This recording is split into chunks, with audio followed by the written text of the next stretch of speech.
ఇక్కడ చామంతి మొక్కకు చూడండి అసలు ఎంత చక్కగా బడ్స్ వచ్చాయో. ఇదైతే థర్డ్ టైం అండి. అంటే సీజన్కి ఒకటేసారి ఫ్లవర్స్ వచ్చి అయిపోతున్నాయి, మాకు ఫ్లవర్స్ రావట్లేదు మళ్ళీ మళ్ళీ అని చెప్పి చాలామంది కామెంట్ చేస్తూ ఉన్నారండి. ఇక్కడ చూస్తున్నారు కదా, మా మొక్కలకైతే ఇది థర్డ్ టైం అండి ఫ్లవరింగ్ రావడము.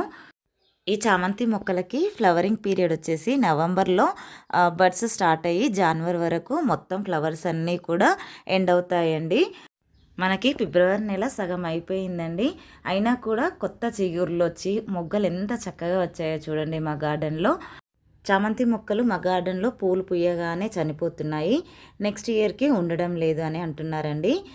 నెక్స్ట్ ఇయర్కి ఈ మొక్కల్ని మనం ఎలా సేవ్ చేసుకోవాలి అంటే, మొక్కలకి ఫ్లవరింగ్ అయిపోయాక ఎప్పటికప్పుడు ప్రూనింగ్ చేసుకోవాలండి. మనం పువ్వులతో అలా వదిలేయకూడదు. చూస్తున్నారు కదా, ఈ మొక్కనైతే ఎన్నిసార్లు ఫ్లవర్స్ హార్వెస్ట్ చేశానో, అలాగే ప్రూనింగ్ చేసిన తర్వాత కొత్త చిగుర్లు వచ్చి మొగ్గలు వస్తూనే ఉన్నాయండి. చూస్తున్నారు కదా, ఇంకా కొన్ని పువ్వులు కూడా ఇలాగ వాడిపోయాయండి. ఇలా చెట్టు మీదనే వాడిపోయేదాకా ఉంచకుండా ఎప్పటికప్పుడు మనం హార్వెస్ట్ చేసుకుంటూ ఉండాలి. మనము పువ్వుల్ని ఇలాగే వదిలేసామంటే మదర్ ప్లాంట్ అనేది పూర్తిగా చనిపోతుందండి. అది హార్డ్ స్టెమ్ అనేది మొత్తం డ్రై అయిపోతుంది. అలా కాకుండా మనం ఎప్పటికప్పుడు ఫ్లవర్స్ కట్ చేసుకుంటూ ఉంటే మళ్ళీ కొత్త బర్డ్స్ వచ్చి మళ్ళీ ఫ్లవర్స్ అయితే వస్తాయండి. ఇలాగా 2-3 టైమ్స్ చేసుకోవచ్చండి సీజన్కి. ఇదైతే థర్డ్ టైం ప్రూనింగ్ చేశానండి నేను. థర్డ్ టైం ప్రూనింగ్ చేసుకున్న తర్వాత బడ్స్ చూడండి ఎంత బాగా వచ్చాయి. అలాగే చిన్న పిలకలు కూడా చాలా చక్కగా అయితే వచ్చాయండి. మదర్ స్టెమ్ అనేది చాలా హార్డ్ అవుతుందండి, అక్కడి నుంచి కొత్త పిలకలు అనేవి మనకి రావు. దాని కింది నుంచి సైడ్ నుంచి మనకి పిలకలు అనేది అయితే వస్తాయండి. చూస్తున్నారు కదా, ఇది సైడ్ నుంచి వచ్చిన పిలకే, దానికి బడ్స్ కూడా స్టార్ట్ అయ్యాయండి మళ్ళీ కూడా. వీటికి కూడా ఫ్లవరింగ్ మొత్తం అయిపోయాక సైడ్స్కి పిలకలు అనేవి స్టార్ట్ అవుతాయి కదా, అవి తీసి మనం వేరే పాట్లో పెట్టుకోవాలి. మనం నెక్స్ట్ సీజన్కి సేవ్ చేసుకోవాలంటే వాటిని వేరేలా పెట్టుకోవాలండి. అవన్నీ మనకు మే నుండి జూన్ వరకు బాగా పెరుగుతాయి.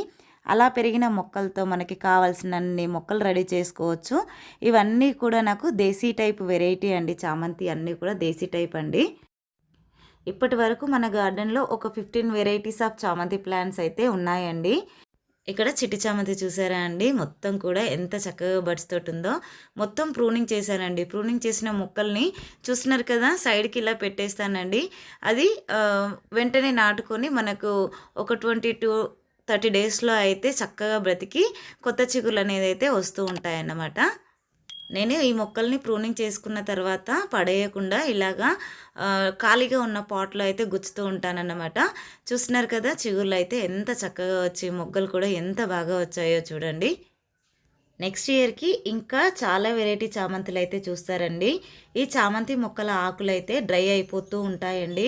అలా కాకుండా ఉండాలి అంటే మంత్లీ వన్స్ అండి, నెలకొక్కసారి సాఫ్ ఫంగిసైడ్ అనేది స్ప్రే చేస్తూ ఉంటే ప్లాంట్ చాలా గ్రీన్గా హెల్దీగా ఉంటుంది. ఈ మొక్కకు చూడండి, మదర్ స్టెమ్ అనేది ఎంత హార్డ్గా అయ్యి చనిపోయిందో. పక్క నుంచి పిలకలు అయితే చాలా చక్కగా అయితే వచ్చేసాయండి. ఈ పిలకలన్నిటిని కూడా వేరు చేసి వేరే పాట్లో అయితే పెట్టేస్తాను. ఈ పిలకలకు కూడా మళ్ళీ బడ్స్ అనేది ఎంత బాగా స్టార్ట్ అయ్యి ఫ్లవర్స్ అనేది ఎంత చక్కగా వస్తున్నాయో చూడండి. సాఫ్ ఫంగిసైడ్ని మొక్క మీద స్ప్రే చేయడమే కాకుండా మొక్క మొదట్లో కూడా ఇవ్వచ్చండి. మొక్క మొదట్లో ఇవ్వడం వల్ల ఎలాంటి ఫంగల్ ఇన్ఫెక్షన్స్ రాకుండా, అలాగే మొక్క రూట్ రాట్ కాకుండా ఈ సాఫ్ ఫంగిసైడ్ అయితే కాపాడుతుందండి. ఇక్కడ చూడండి, ఆరెంజ్ ఎంత బాగా వచ్చాయో చూడండి. మొగ్గలు అయితే మొత్తం ప్రూనింగ్ చేసిన తర్వాత వచ్చిన బడ్స్ అండి ఇవైతే. మా గార్డెన్లో ఉన్న మొక్కలన్నిటికి కూడా ఆల్మోస్ట్ మొత్తం కూడా హార్డ్ ప్రూనింగ్ చేసిన తర్వాత కొత్తగా వచ్చిన చిగుర్లు చూడండి, అలాగే బడ్స్ చూడండి ఎంత బాగా వచ్చాయో. ఇక్కడ చూస్తున్న మొక్క అయితే గ్రీన్ కలర్ అండి, గ్రీన్ కూడా ఎంత బాగా వచ్చాయో. ఇక్కడ చూస్తున్నదైతే పింక్ అండ్ రెడ్ కాంబినేషన్ అండి, ఎంత బాగా వచ్చిందో చూడండి. మనము ప్రూనింగ్ చేసిన కొమ్మలు అనేది పైనుంచి ఇలా ఎండిపోతూ ఉంటాయండి. అప్పుడు చూసుకొని ఎప్పటికప్పుడు కట్ చేసుకోవాలి, లేదంటే పైనుంచి చెట్టు మొత్తం కూడా ఎండిపోతుంది. ఈ వీడియో మీకు నచ్చిందనే అనుకుంటున్నాను. వీడియో నచ్చినట్లయితే ప్లీజ్ లైక్ చేయండి, షేర్ చేయండి, ఛానల్ని సబ్స్క్రైబ్ చేసుకోండి. Thank you for watching my videos. అందరికీ హ్యాపీ గార్డెనింగ్.